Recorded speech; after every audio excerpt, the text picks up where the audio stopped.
Sejam todas bem-vindas, sejam todos bem-vindos ao canal Evangelho do Reino. Entendes tu o que lês? Eu me chamo Paulo Davi, estamos lendo agora o Evangelho de João. Se você não é inscrito no canal, inscreva-se, acompanhe as nossas publicações todo domingo às 10 horas da manhã.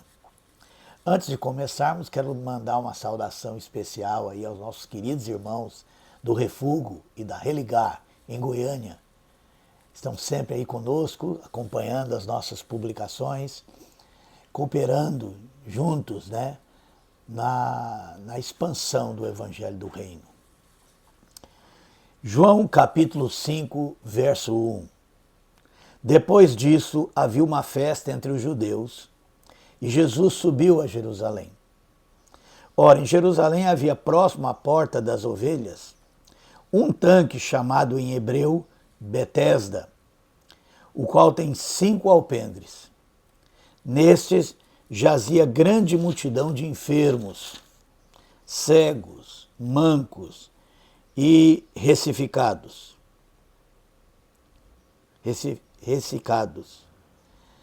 esperando o movimento da água.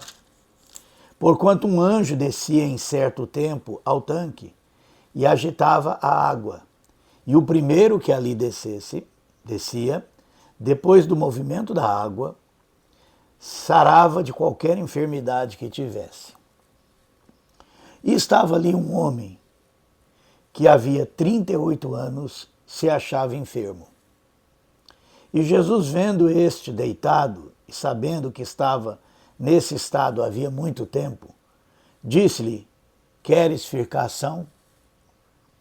O enfermo respondeu-lhe: Senhor, não tenho homem algum que, quando a água é agitada, me ponha no tanque, mas enquanto eu vou, desce outro antes de mim. Jesus disse-lhe: levanta-te, toma o teu leito e anda. Logo aquele homem ficou são, e tomou o seu leito e andava, e aquele dia era sábado. Mais uma vez, Jesus se encontra próximo a um poço, Agora em Jerusalém, no tanque chamado Betesda. Ele havia encontrado com a mulher naquele poço em Samaria, e agora ele está diante do tanque de Betesda. E diz as Escrituras, que havia ali muitos enfermos de todo tipo. E que eles também tinham uma fé de que se eles entrassem naquele tanque primeiro, depois que um anjo, que de tempo em tempo vinha e removia as águas, seria curado. Mas esse homem, que era paralítico, estava há 38 anos, ali, naquela situação, não tinha ninguém que o colocasse na água. E ele conta que sempre alguém ia primeiro. Que situação, Que situação difícil. Um homem que esperava por um milagre, mas que sempre não conseguia devido às circunstâncias da sua enfermidade.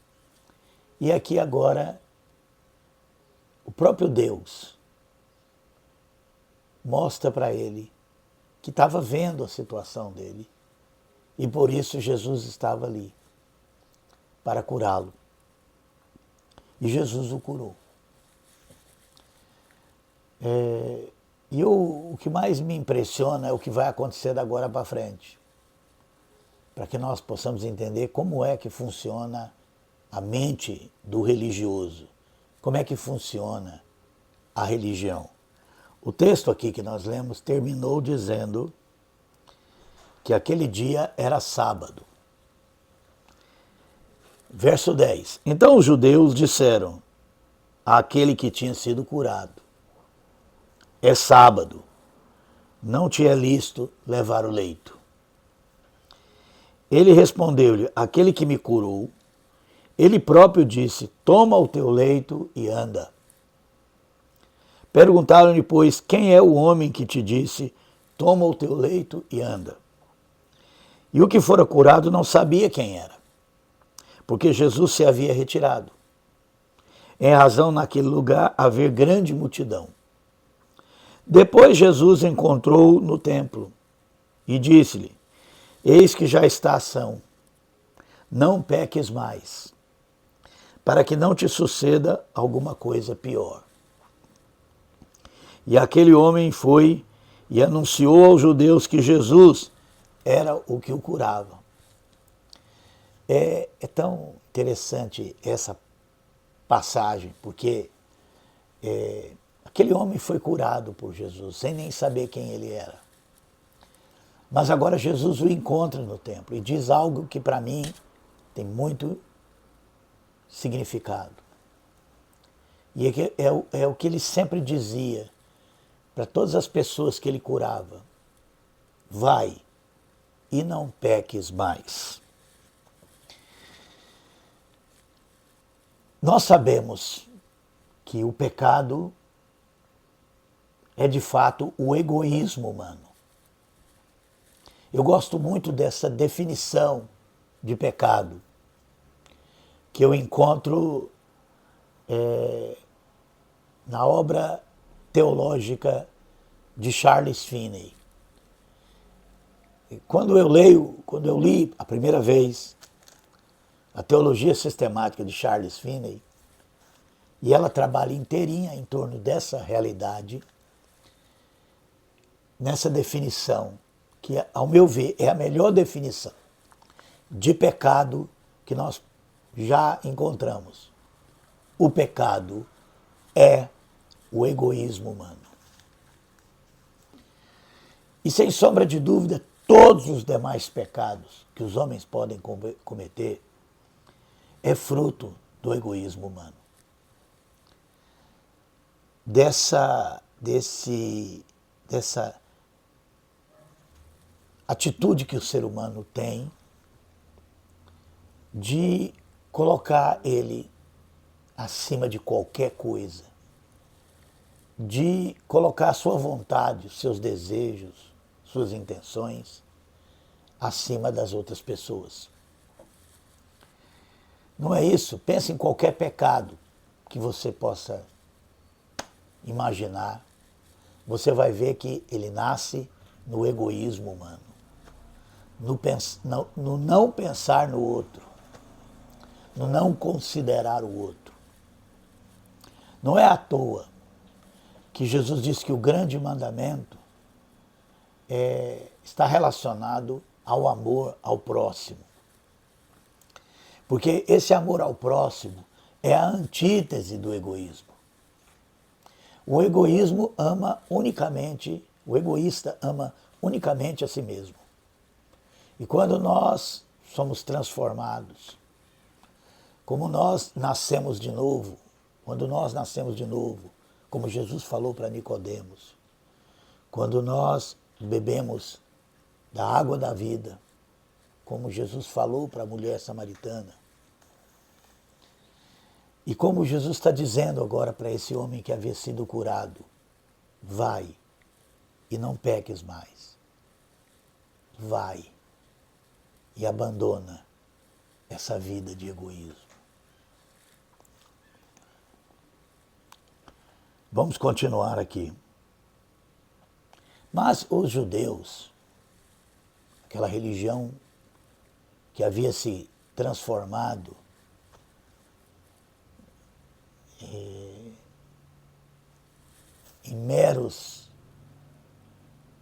mera obediência de mandamentos, em mero conservadorismo,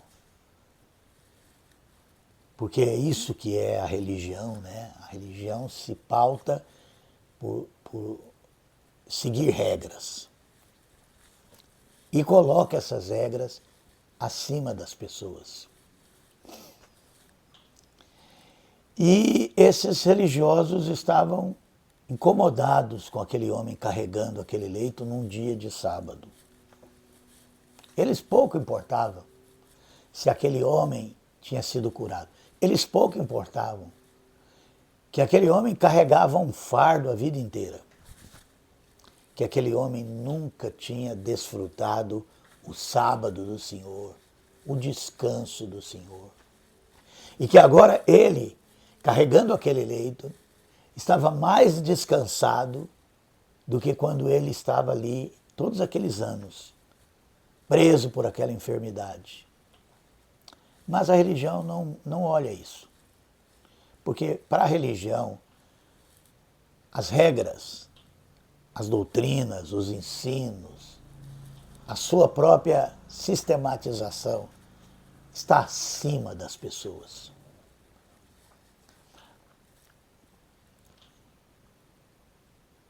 Vamos continuar aqui. Verso 16. E por essa causa, presta bem atenção, e por essa causa, os judeus perseguiram a Jesus e procuravam matá-lo, porque fazia essas coisas no sábado. Essas coisas. Ele curava, ele libertava, ele salvava no sábado. Mas isso era colocar as pessoas em primeiro lugar. A religião não admite isso. É impressionante como a religião ela tem uma visão distorcida de Deus.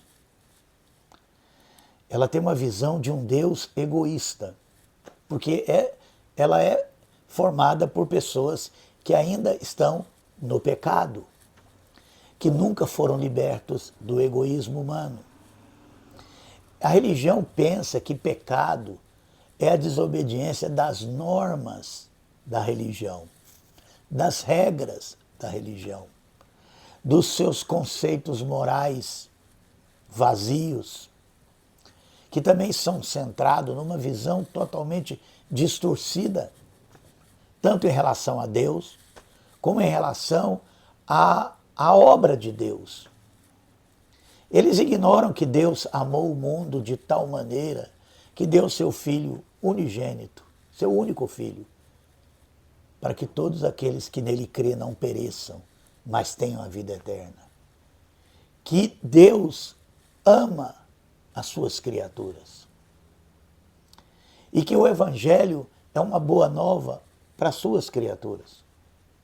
E essa boa nova, ela é boa nova de perdão, ela é boa nova de salvação.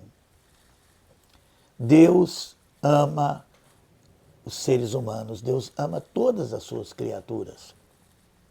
No entanto, a religião, ela tem uma visão de um Deus egoísta que quer que todas as suas criaturas vivam em função dele. E aqueles que não vivem em função dele, ele irá condenar e castigar. Eles realmente acham que o ser humano pode fazer, que o pecado diz respeito àquelas coisas que os seres humanos fazem contra Deus. Sendo que Deus não pode ser, de forma nenhuma, porque Ele é Deus, atingido pelos nossos pecados. Os nossos pecados destroem a nós mesmos e uns aos outros.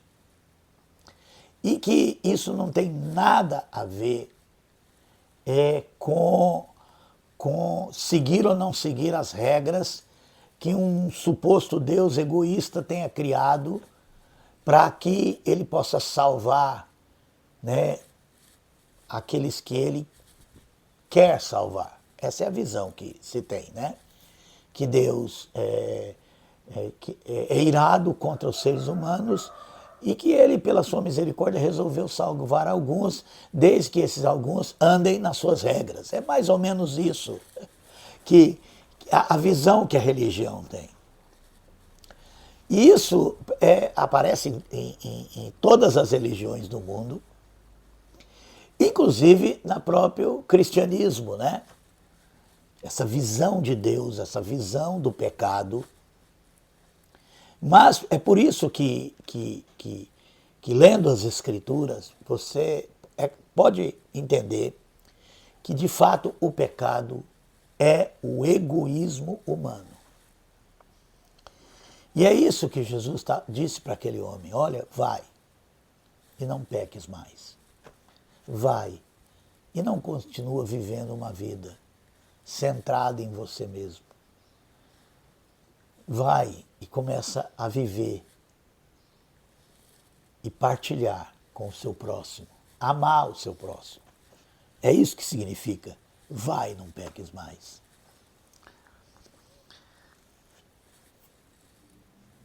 Verso 17, Jesus lhes respondeu: meu pai trabalha até agora, e eu trabalho também. Por isso, pois, os judeus ainda mais procuravam matá-lo, porque não só quebrantava ao sábado, mas também dizia que Deus era o seu próprio pai, fazendo-se igual a Deus. Os judeus entendiam o fato de que eles sabiam, né? Que se Jesus era filho de Deus, e não filho por adoção ou por consideração, mas ele de fato tinha saído de Deus, ele era da mesma substância de Deus, ele era igual a Deus.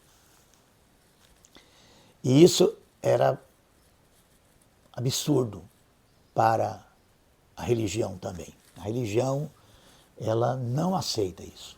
A religião, ela é incapaz de entender uma relação de paternidade para com Deus. Jesus é o primeiro nas Escrituras a chamar a Deus de Pai, a se relacionar a Deus como Pai. Claro, isso porque ele realmente era filho de Deus, mas ele se dirige a todos os homens mostrando que Deus é Pai. Essa paternidade de Deus foi revelada por Jesus Cristo.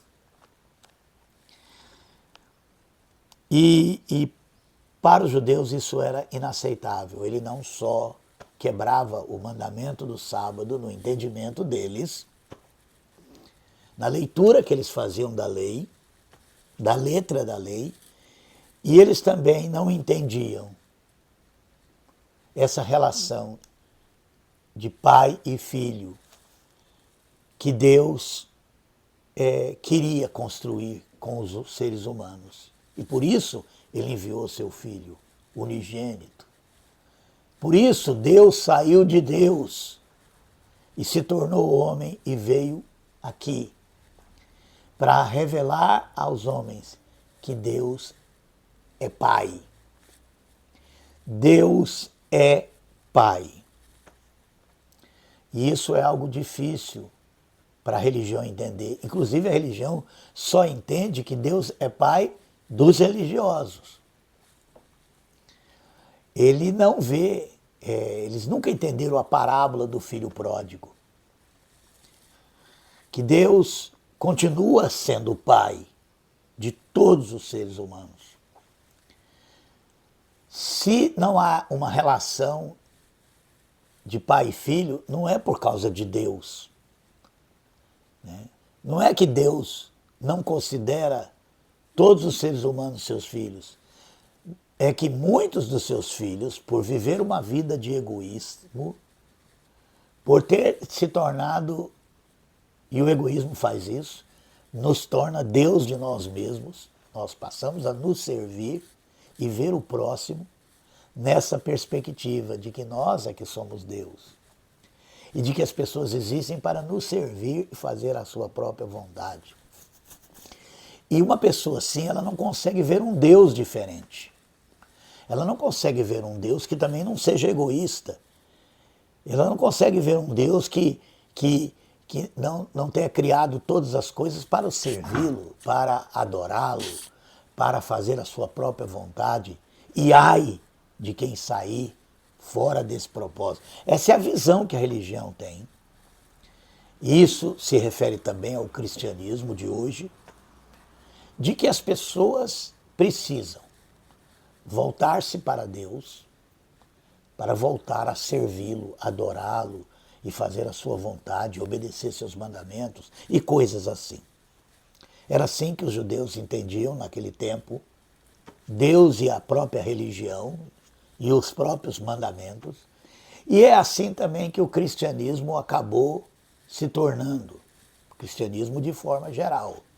Porque é óbvio que existem cristãos de verdade, existe uma igreja verdadeira, ainda que muitas vezes dentro dessas organizações religiosas que conhecem a Deus como Pai, que conhecem o amor de Deus e que abandonaram a vida de egoísmo e ama seu próximo. E que coloca as pessoas acima de qualquer norma ou regra religiosa.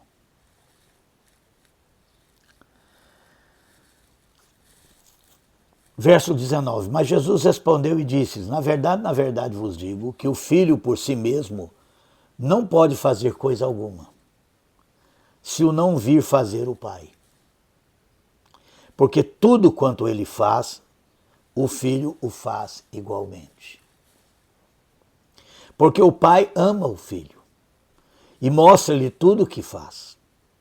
E ele lhe mostrará maiores obras do que estas, para que vos maravilheis.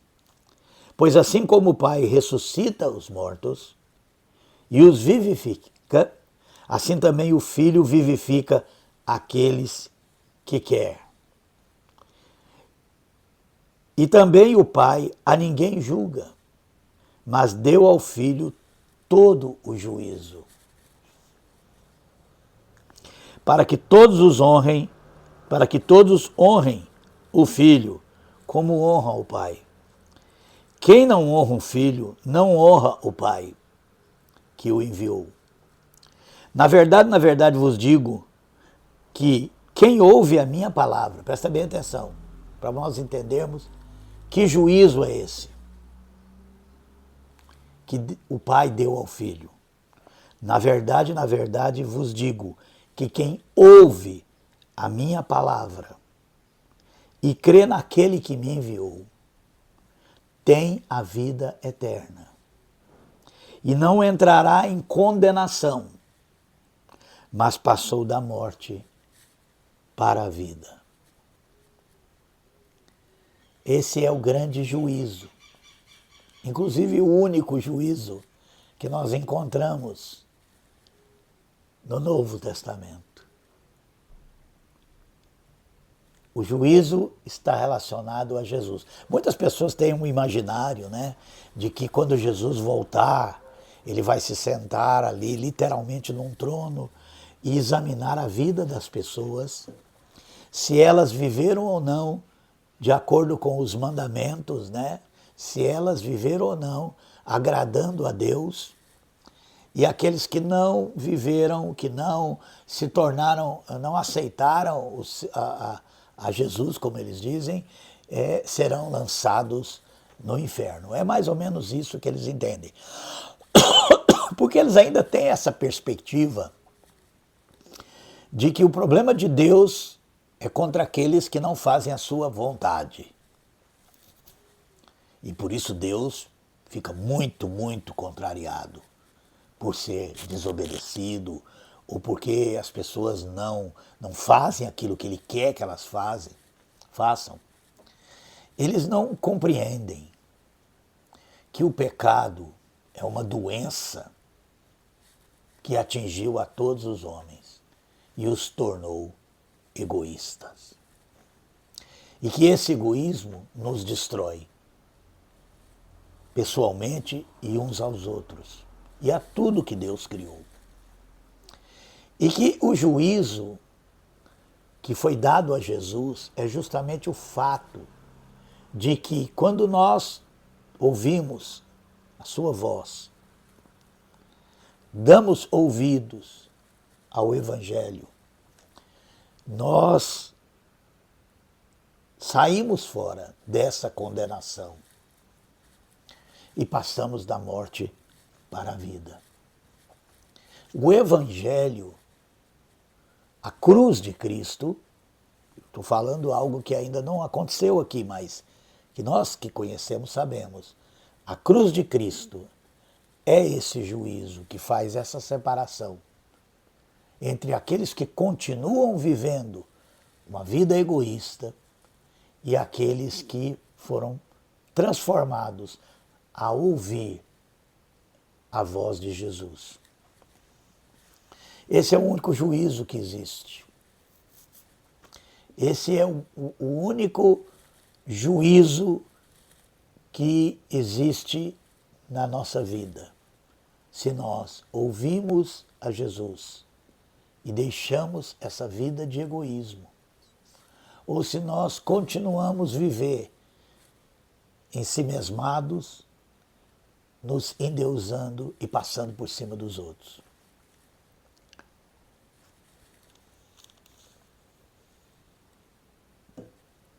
Na verdade vos digo que quem ouve a minha palavra e crê naquele que me enviou, tem a vida eterna. E não entrará em condenação, mas passou da morte para a vida.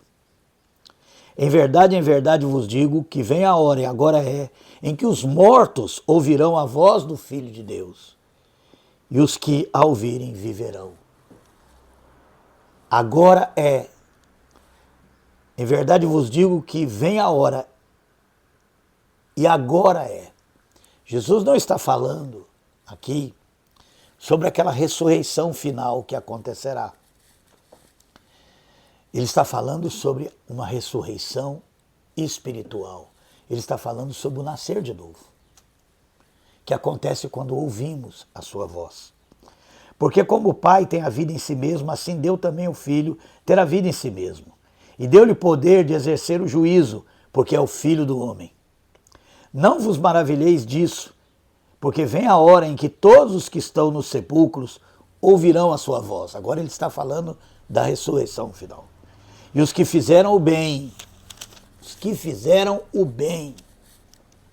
e só é possível fazer o bem se nós abandonarmos nossa vida de egoísmo. E os que fizeram o bem sairão para a ressurreição da vida, e os que fizerem o mal para a ressurreição da condenação. Eu não posso de mim mesmo fazer coisa alguma, como ouço assim julgo, e o meu juízo é justo, porque não busco a minha própria vontade. Não é nada a ver com a vontade de Deus, mas a vontade do meu Pai que me enviou. Presta bem atenção. Essa vontade do Pai que o enviou é a salvação dos homens. Não é uma vontade egoísta. Não é uma birra que Deus tem com a humanidade por ela não se dobrar diante dele. Mas é um desejo de salvar aqueles que se perderam. Aquilo que o pai diz na parábola do filho pródigo: alegrai-vos comigo, porque meu filho estava morto e reviveu, estava perdido e foi encontrado. É assim que Deus vê a humanidade. Deus vê a humanidade como perdidos.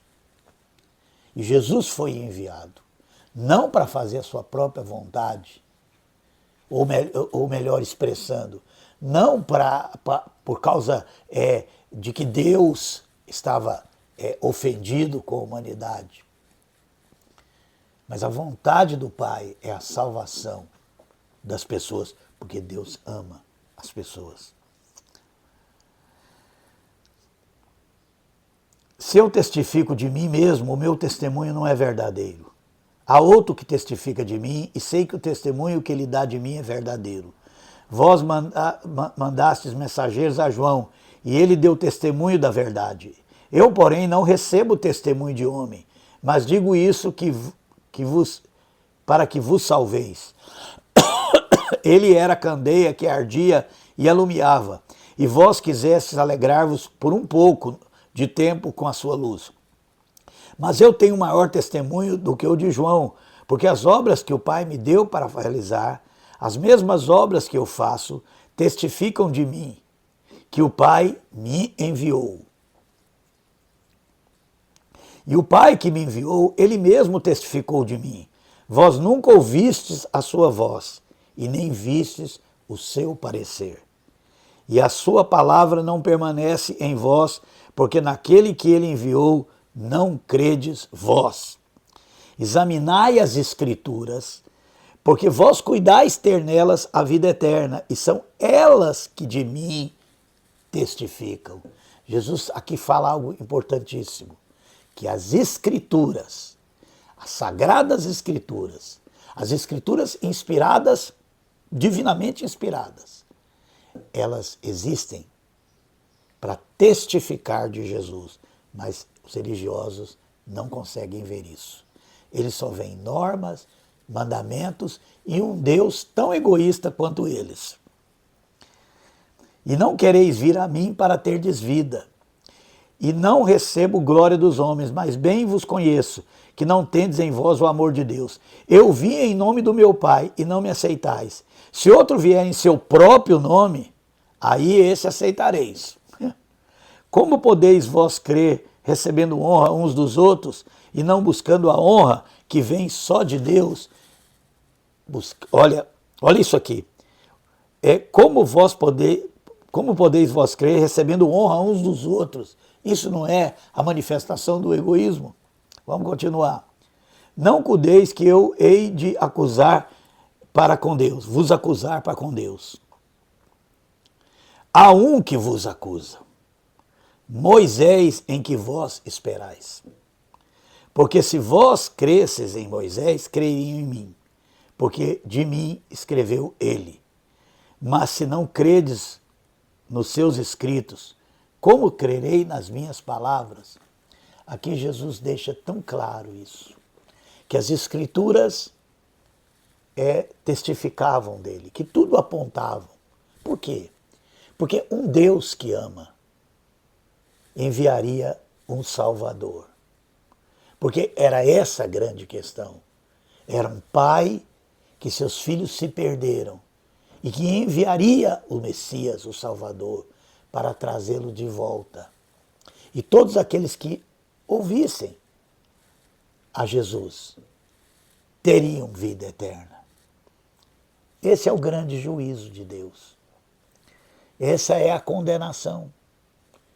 A condenação de querer permanecer no seu próprio egoísmo e não ouvir a voz de Jesus. Que Deus nos abençoe.